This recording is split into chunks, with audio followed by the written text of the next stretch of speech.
So we all know that email marketing is absolutely important when it comes to running a business online.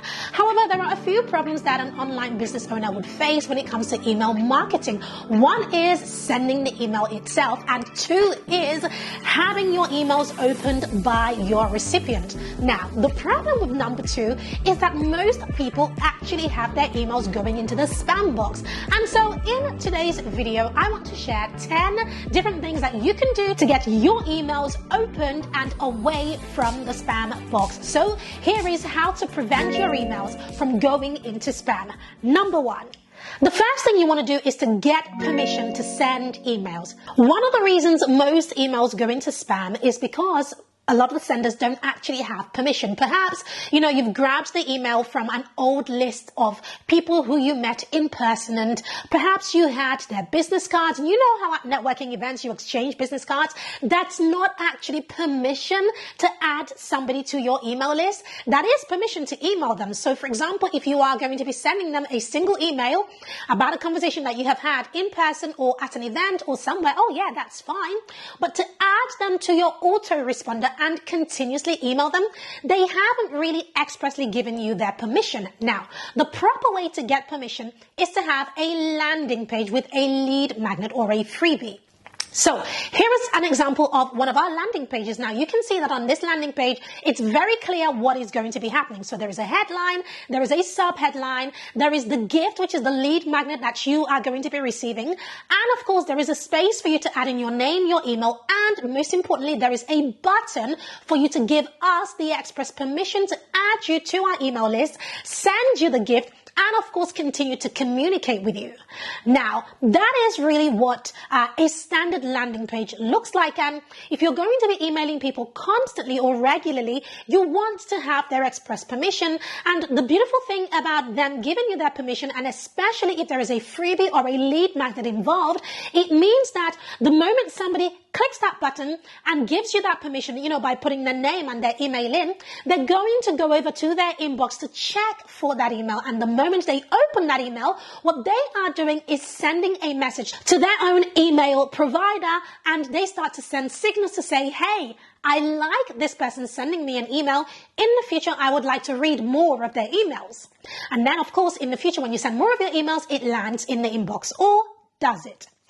Let's move to number two, because there are so many more reasons why, even if you do have express permission, why your email might be landing in the spam box. The second reason is that you are not sending enough emails. And most people in the first 12 months of their business, I would actually say, are not sending any emails. Now, this is really bad. The reason this is really bad, and something you need to definitely curb, and I mean right now, is because when you are not emailing your subscribers, you become cold, right? They become a cold subscriber on your email list. Your email autoresponder does not recognize them as a person who regularly opens your email, and their email service provider does not recognize you as a person who sends them an email. And so here you are, you come along maybe 6 to 12 months later with an email of a launch or something that you are doing, and the email autoresponder start talking to itself and go, hey, who is this person? And guess what happens? They send your email to the spam box. So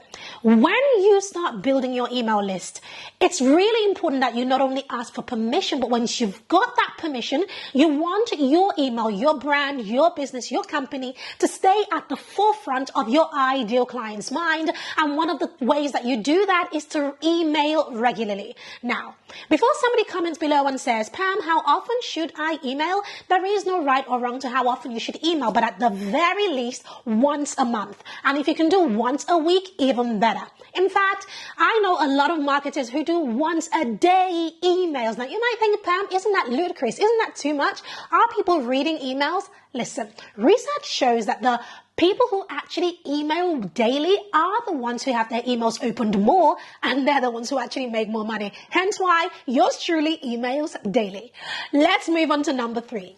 Number three. Now, one of the things I do with my email list that helps me to keep my open rate a little bit higher than most is that within my emails, I try to elicit conversation. What does that mean? Not all of my emails have links inside them. Sometimes inside of my emails, it might have a call to action. Say saying hit reply, and then I would ask a question, or I might ask a question and then follow with hit reply and tell me such and such. By me asking them to hit reply and tell me something, it does several things. One, it helps me to prove that they're not a bot and that they're a real human being if they do reply. Number two, if they reply back to me and I reply back to them, guess what happens? We go up on the BFF level in each other's minds, because they know that not only am I a business person and a brand, but I'm also a human being and I have just replied to their email. And so therefore we are building that know, like, and trust factor. But most importantly, concerning this specific video, the other thing that it does is that it helps your email stay away from the spam box, because again, we are sending a message, a signal to the email platforms to say, hey, we know each other. Can't you see we're replying and talking to each other back and forth as normal people would do? And so it's very important that you invite people to reply to your emails. Number four, on the subject of the things that we can do to keep your emails from hitting the spam box, one of the things that you should always do is to ask your new subscribers to whitelist your emails. Now, depending on what platform you use, there are several ways of doing this. The most simplest way is to simply add a piece of text in your email asking people to whitelist your email. I also find that my tip number 3, which is asking people to reply, sort of whitelists your emails, because by them replying to you, they're already sending that signal to their email service provider that they know you. And then your next email that they receive, as long as you don't leave it for too long, ends up in their inbox. But again, you might want to do some research, according to the email marketing platform that you use, into a specific automated way that you can help people to whitelist your email. So before I move on, if you haven't yet already subscribed to this channel and you're loving this, of course, then make sure you subscribe. We publish 3 times a week on Mondays, Wednesdays, and Fridays. So hit that subscribe button, turn on your bell so that you'll be the first to be notified when we publish.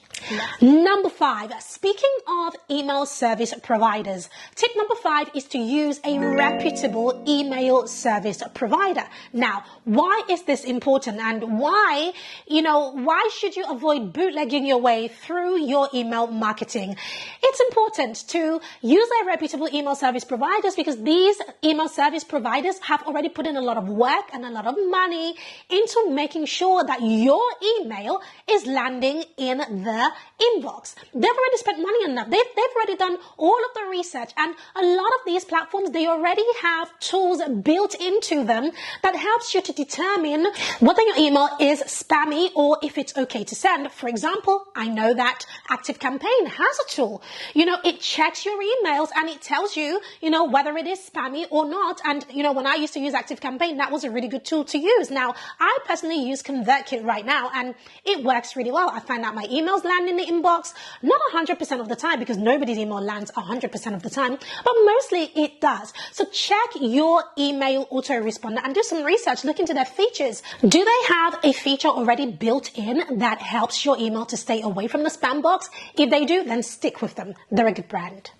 Number 6, don't write spammy subject lines. Subject lines are huge. They are one of the main culprits that gets your emails landing in the spam box or in the promotions tab if people are using Gmail, of course. Subject lines are absolutely critical, and this is where platforms like Gmail, they are really looking at the subject line of the sender to determine if this is something that is promotional or if it is something that is indeed useful. Now, take a look at this screenshot, which I took from my Gmail account. This is from my promotions tab. You see that a lot of the brands on the screen right now are actually reputable brands. I mean, these brands spend millions in marketing, including email marketing, so they know their stuff, but yet they are in my promotion box. Now, it's for one of several reasons. One, their subject line, or 2, because I haven't really been opening emails from these brands, and so they haven't scrubbed me off their list. And so because of that, Gmail has decided that Pam doesn't like these emails, and so it has put their emails into the promotions tab. And if you look closely at the headlines of some of these emails, you'll see that the headline is actually one of the reasons why they are in the promotions tab in the first place. So your headlines are incredibly important. In fact, I have put together 200 plus email subject lines that we have proven to work that stay away from the spam box. I want you to check it out. It's on the screen right now, but I will be linking it below this video. video. So make sure you grab that. Now let's move on to number 7. Number 7 is to limit the number of links inside of your email. Now, I know that you're a marketer. If you're watching this, then you run a business, or you want to run a business, and you are obviously watching this because you want to keep your emails away from the spam box. Well, one of the things that we have noticed actually gets your emails in the spam box is if you have too many links in your emails.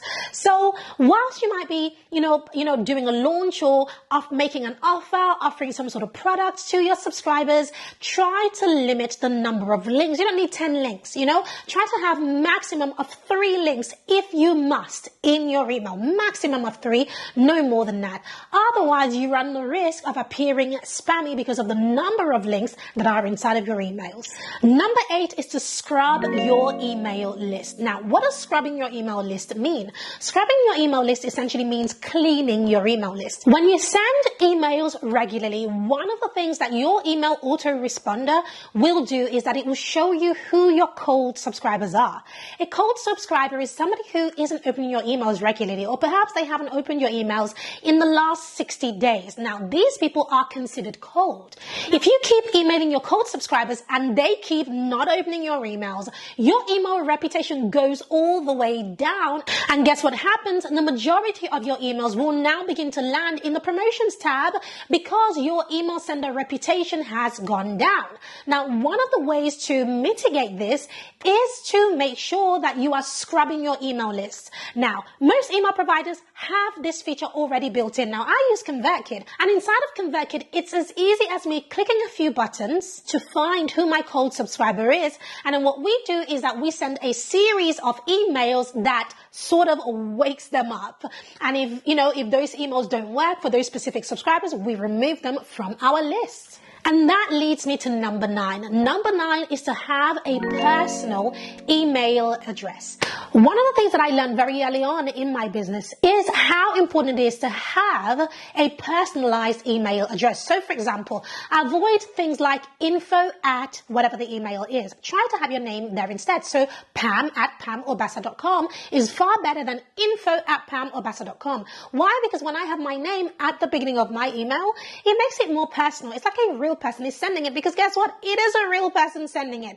But when you have info@, it's not quite a real person. And guess what? These email platforms, they know, they can see, they can read these emails. So do yourself a favor and have a real name sending these emails. And last but not least, number 10. Number 10 is to make it easy for people to unsubscribe.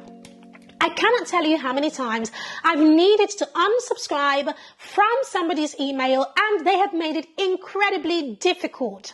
And it's people who use a specific email platform. I'm not going to name that platform, but I've noticed this is a common occurrence from this specific platform. And so guess what I do? I get annoyed and I have to then report as spam, which isn't good. But the truth of the matter is that if I or anybody wants to unsubscribe from your email, you should make it easy. If people don't want to be on your email, make it easy for them to leave, to unsubscribe. Because if you don't, they end up not opening your emails, in which case they become cold. And then, of course, your sending reputation goes down, or they report you as spam, in which case, again, your sending reputation goes even further down because now you are being reported as spammy. So make sure that unsubscribe link is clear and is visible. Don't try to remove it. Having a profitable business is not about how big your list is. It is about how responsive your list is. So if they are not responding, allow them to leave, because then those who are responding, by opening your emails and clicking the buttons, not only will you make more money, but of course your sending reputation will go right up and more of your emails will end up in the inbox.